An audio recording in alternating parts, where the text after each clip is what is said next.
wabarakatuh. Salam sejahtera untuk kita semua. Teman-teman, selamat datang kembali dalam channel Live Doc. Kita akan memasuki segmen Bicara Gagasan yang dalam kesempatan kali ini dengan tema Gebrakan Ikatan Mahasiswa Muhammadiyah sebagai gerakan intelektual religius di Universitas Hasanuddin. Dengan narasumber kita yang sudah sangat luar biasa ini, kita kedatangan langsung Ketua Koordinator Komisariat Ikatan Mahasiswa Muhammadiyah Universitas Hasanuddin, Kakanda Engki Fatiawan. Apa kabar, Kak? Alhamdulillah. Baik. Alhamdulillah. Baik, sebagaimana kita tahu, teman-teman, kita sangat perlu gebrakan intelektualitas di zaman sekarang, yang dimana Ikatan Mahasiswa Muhammadiyah memiliki banyak usaha untuk berkontribusi dalam persoalan gebrakan dan gerakan ini. Langsung saja kita bertanya-tanya, tapi sebelum itu izinkan saya membacakan CV dari beliau. Nama lengkap Kakak Engki Fatiawan, tempat tanggal lahir Lelisang 18 Oktober 2000, alamat di Jalan Borong Raya Baru. Beliau memiliki riwayat organisasi sebagai Ketua Korkom IMM Unhas, kemudian pada tahun 2021 sampai 2022 Ketua Umum Pikom IMM Pertanian Unhas, dan 2021-2022 bidang kaderisasi FLP Ranting Unhas, dan 2020-2021 Sekretaris Umum PK IMM FPIPA Pertanian Unhas. Kemudian riwayat prestasi, beliau juara 3 kompetisi penulisan artikel Bank Indonesia serta peraih pendanaan PMW Program Mahasiswa Wirausaha tingkat Universitas Hasanuddin. Beliau juga telah menerbitkan buku antologi mendaur ulang kata-kata dan buku antologi Cinderella Kompleks. Beliau juga menerbitkan opini di Tribun Timur serta juara Harapan 1 Lomba Esai Unri. Dan tentu teman-teman, prestasi beliau banyak sekali yang mungkin dalam kesempatan kali ini tidak bisa kita sebutkan satu-satu. Langsung saja kita menarik banyak gagasan dan pengalaman serta pengetahuan baru dari beliau. Oke, Kak Engki. Kak Engki, sejak kapan Kakak mulai mengenal dan aktif dalam IMM? Iya, baik. Terima kasih ya. Saya ucapkan pertama-tama dulu. Jadi secara pribadi saya mengenal IMM itu sejak saya masuk di Universitas Hasanuddin. Jadi sejak maba ya. Nah, dari situ saya kuliah di MKU dekat Kudapan kalau di Unhas. Nah, di situ saya melihat poster yang ditempel oleh pimpinan komisariat IMM Hukum Unhas. Oh, DAD-nya Hukum. Ya, DAD Hukum. Nah, di situ kemudian saya hubungi kontak yang tertera. Saya masih ingat di situ ada 2 orang yang namanya Muslim dan Taufik Hidayat. Oh iya, nah, di situ saya hubungi beliau, kaum Muslim sama kaum Taufik Hidayat, dan akhirnya saya mengikuti proses DAD ini gitu. Oke, Kak, jadi kenapa Kakak akhirnya memilih untuk bergabung IMM? Kenapa bukan organisasi lain, misalnya kan banyak HMJ lain di Unhas? Iya. Nah, ini ini sudah menjadi pilihan hidup bagi saya. Karena kenapa? Saya masuk di IMM pada saat di awal saya tidak mengenal sama sekali apa itu Muhammadiyah, apa itu IMM. Nah, di kampus inilah barulah saya mengenal IMM, mengenal Muhammadiyah pada saat pendaftar DAD di IMM Hukum saat itu. Nah, namun pada awalnya latar belakangi ini ketika saya membaca buku dari Buya Hamka, itu ada 3 bukunya yang saya baca tuh. Nah, menarik sekali, Kak. Ada buku Tasawuf Modern, Lembaga Hidup, sama Lembaga Budi. Nah, dari ketiga buku inilah saya kemudian itu memberikan ya pemikiran terhadap saya, dan pada akhirnya pemikiran-pemikiran yang saya bawa itu sesuai dengan apa yang saya dapatkan di IMM. Nah, setelah saya telusuri, ternyata Buya Hamka ini adalah orang Muhammadiyah. Nah, disitulah baru ketemu toh. Iya, nah, akhirnya dari situlah kemudian saya mengikuti berbagai proses di IMM, baik DAD, DAM maupun pelatihan instruktur serta kegiatan-kegiatan lainnya. Nah, disitulah saya mulai bertahan gitu. Menarik sekali, Kak. Iya. Oke, Kak, jadi kan ada 3 trilogi IMM Unhas. Mungkin Kakak bisa jelaskan apakah trilogi itu masih relevan sampai sekarang? Iya, ketika kita melihat trilogi IMM itu pada dasarnya kalau di IMM itu ada 3 triloginya ya. Yang pertama ada namanya keagamaan, yang kedua ada kemanusiaan, yang kedua ada kemahasiswaan, dan yang ketiga adalah kemanusiaan. Nah, dari ketiga trilogi ini ketika kita melihat sampai saat ini ketiga trilogi ini masih relevan untuk mahasiswa. Karena kenapa? IMM bergerak dalam ranah mahasiswa. Yang pertama tadi, trilogi yang pertama tentang keagamaan. Bahwasanya di IMM itu kita diajarkan keagamaan bukan hanya sekedar kesalehan diri, tetapi ada dua model kesalehan. Yang pertama adalah kesalehan individual, yang kedua adalah kesalehan sosial. Nah, dari sinilah dua model ini yang kemudian dibangun di IMM gitu. Nah, dari situ kemudian kita lihat, kita berikan ke kader-kader, dan saya dapatkan juga artinya kesalehan individual adalah kesalehan terhadap diri dan Tuhan. Nah, tetapi di IMM ada juga namanya kesalehan sosial. Nah, ini yang didapatkan dalam IMM itu. Nah, ketika kita melihat pemikiran dari kedua ini, bahwa kesalehan individual itu motifnya adalah orang-orang sufi, orang-orang tasawuf, sedangkan kesalehan sosial ini adalah motif dari Marxisme ya, artinya tentang sosial itu. Ya, itu yang pertama untuk trilogi ya. Nah, kemudian setelah keagamaan masuk dalam kemahasiswaan. Nah, kemahasiswaan ini kan memang IMM bergerak dalam ranah mahasiswa. Nah, dalam ranah mahasiswa ini kemudian itu IMM masuk dengan menjalankan dakwah amal ma'ruf nahi mungkar. Nah, ini yang menjadi landasan juga ya bagi pergerakan di IMM.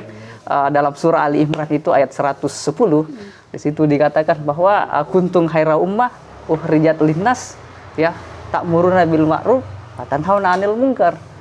Ya, kok gitu.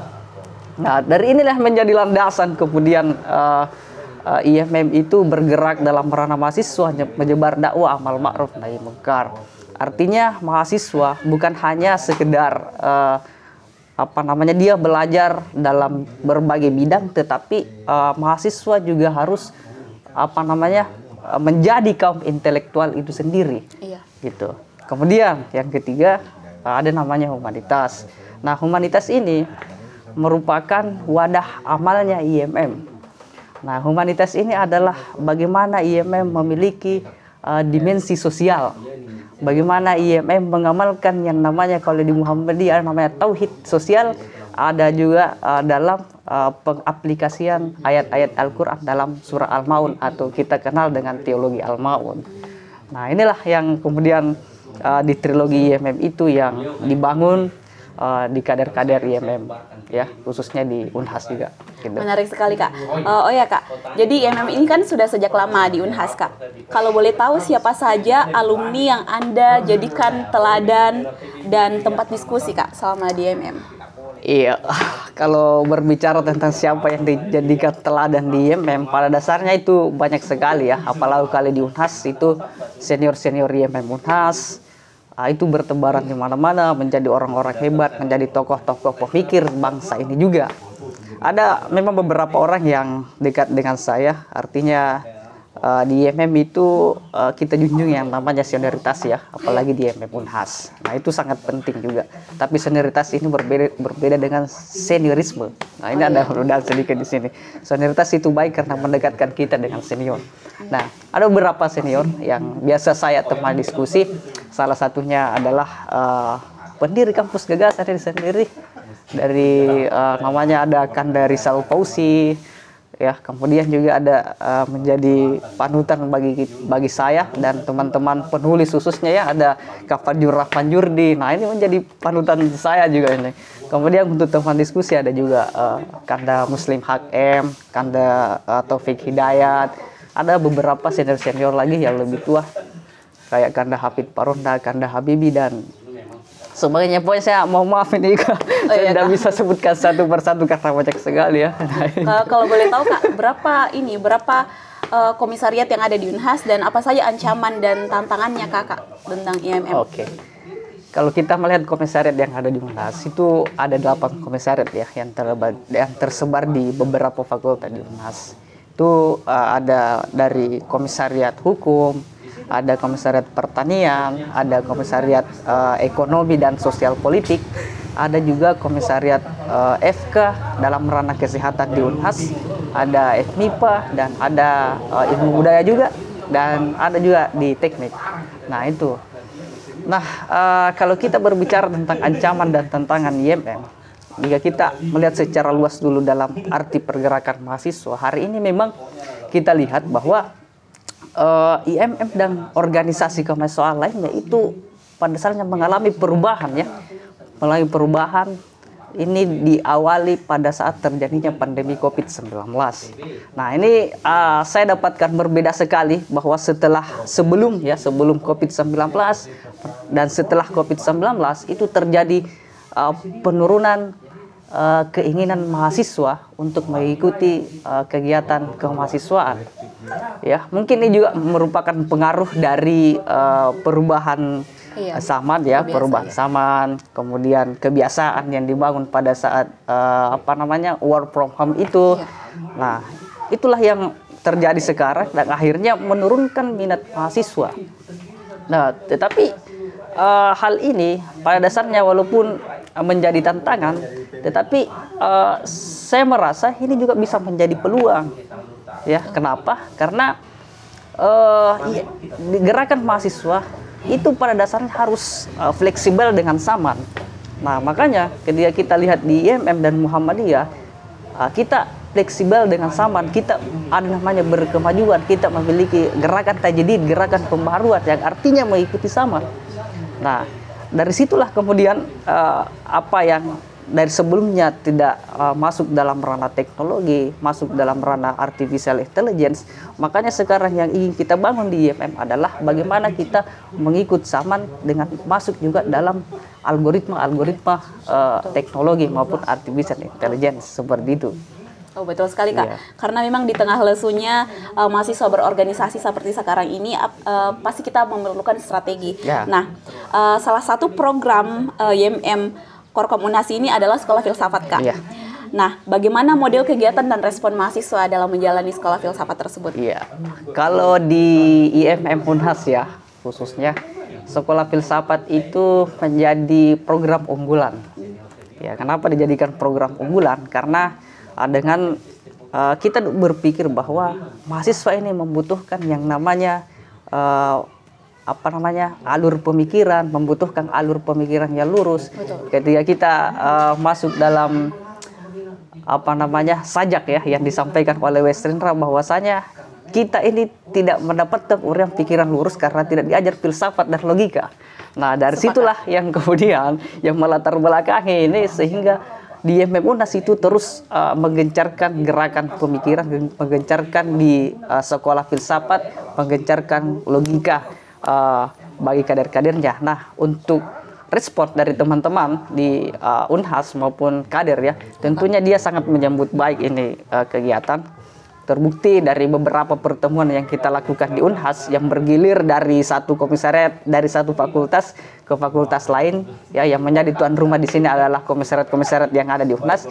Itu alhamdulillah ada banyak yang tertarik ya, karena memang ini sepertinya dibutuhkan oleh teman-teman mahasiswa. Pun kalau ada yang tidak tertarik, itu ada memang beberapa yang tidak tertarik, tapi ya dari kalangan mahasiswa-mahasiswa yang dari kalangan saintek ya, ketika saya lihat. Nah, ini juga sesuai dengan penelitian dari Denny Al-Asyari bahwasanya memang itu teman-teman dari saintek, ranah saintek itu agak kurang untuk mengikuti sekolah filsafat atau mengikuti belajar filsafat karena memang pemikiran mereka dan memang mental mereka itu sudah habis, sudah terkuras pada saat proses perkuliahan, mulai dari pagi sampai sore, apalagi kalau ada laboratoriumnya. Iya, karena pengetahuan doktrin semua. Itu yang membuat mental mereka agak. Baik Kak, jadi kita ini mendengar yang sangat menarik karena ada rumah progresif nih Kak. Jadi apa saja program-program dari rumah progresif yang dimiliki Korkom IMM Unhas? Iya, di IMM Unhas di periode sekarang ini itu ada program rumah progresif ya, seperti yang dikatakan kakaknya tadi ya. Rumah progresif ini ada beberapa kegiatan, salah satu programnya adalah sekolah filsafat tadi. Kemudian dalam ranah untuk membangun religiusitas kader itu kita ada taman baca Al-Quran dan laboratorium keislaman. Nah itu dalam ranah pengembangan religiusitasnya. Kemudian di IMM juga untuk mengembangkan intelektualnya tadi sekolah filsafat, dan kemudian juga ada perpustakaan yang akan kita, atau ruang baca ya, yang akan kita bangun di rumah progresif itu. Kemudian untuk menambahkan skill lagi, sekarang kan kita dengar berbagai ada lagi yang muncul kayak kegiatan-kegiatan sosiopreneur, entrepreneur. Makanya di rumah progresif itu kita masukkan juga program mengenai kewirausahaan. Nah, artinya kita akan memetakan kader-kader yang memiliki basic di kewirausahaan, maka kita akan dorong ke situ. Kita akan memang latih, kita buatkan ruang ya supaya bakat atau skill kewirausahaannya itu bisa tersalur di situ. Kemudian yang terakhir mengikuti Saman ya. Mengikuti Saman kita akan membangun juga yang namanya podcast Korkom IMM Unhas. Nah, seperti yang kita lakukan saat ini ya, artinya kita bukan hanya bergerak dalam dunia nyata, tetapi kita harus juga bergerak dalam dunia maya untuk menebarkan dakwah amar ma'ruf nahi munkar. Gitu. Oke Kak, jadi kami juga ingin mengetahui nih Kak lebih dalam lagi bagaimana seberapa penting IMM mengantarkan karir Kakak Engky Fathiawan menjadi penulis dan peneliti. Wah, ketika kita melihat itu ya, kalau secara pribadi IMM itu adalah pilihan hidup saya. IMM banyak membuat perubahan dalam hidup saya, ya, karena pada dasarnya saya tidak mengenal Muhammadiyah. Saya bukan dari keluarga yang artinya secara religiusitas seperti yang orang-orang yang memang memiliki ilmu keagamaan yang tinggi. Saya tidak. Artinya di IMM lah yang membuat saya, di IMM lah di situ saya mendapatkan yang namanya ilmu keagamaan yang sesuai dengan sesuai dengan pemikiran saya, yang sesuai dengan keinginan saya, ya, seperti itu. Nah, untuk mengantarkan saya sampai jenjang karir, ikut penelitian, penulis, itu semua saya dapatkan di IMM. Walaupun artinya kan di IMM harus juga membangun skill pada bidang-bidang kita tersendiri ya. Saya kemarin mengikuti penelitian yang ada di Kalimantan Barat. Ini merupakan program kerjasama antara LPPM Unhas dan Kementerian Agraria Tata Ruang dan Badan Pertanahan Nasional.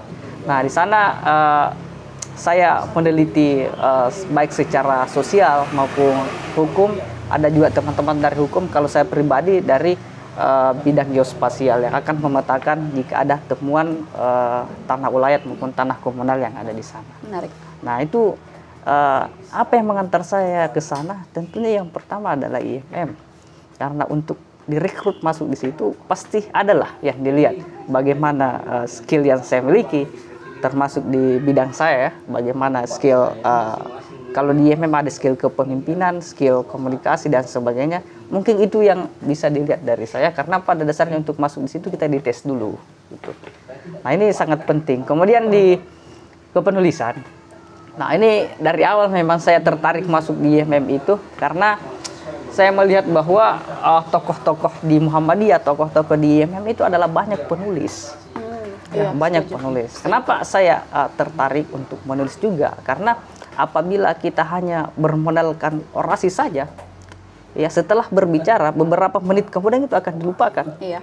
Tetapi ketika kita menulis, ya ketika kita menulis maka kita, ya kalau nama kita akan tetap hidup 1000 tahun lagi ya. Sepakat. Itu. Oke, baik Kak, karena kita sudah mendengar di banyak sekali langkah dan bagaimana IMM menggencarkan gerakan intelektual religius dan yang sangat komprehensif dari Kak Engky Fathiawan.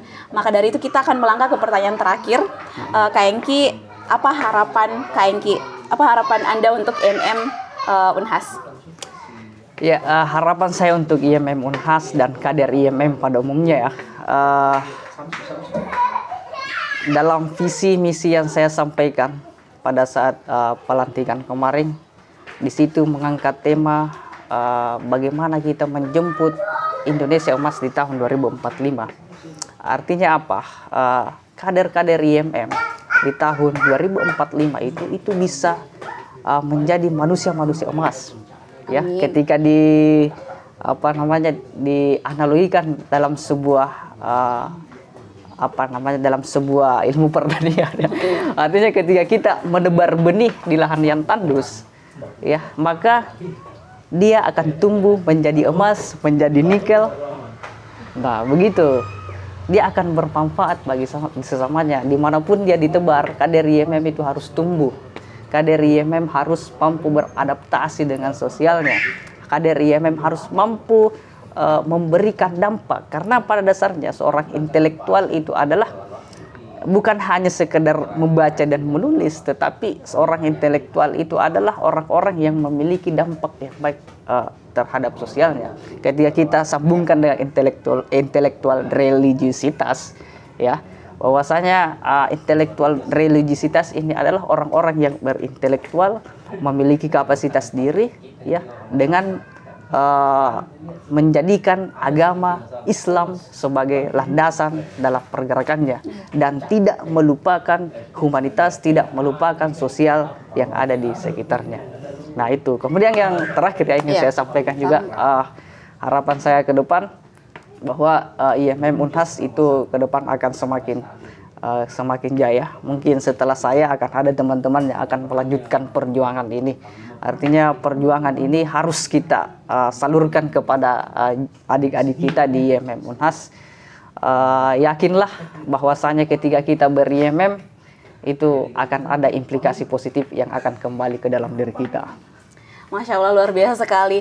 Terima kasih Kak telah meluangkan waktu pada kesempatan kali ini. Baik teman-teman, itulah podcast kita hari ini. Kami tutup dengan billahi fisabilil haq, fasabiqul khairat. Wassalamualaikum warahmatullahi wabarakatuh.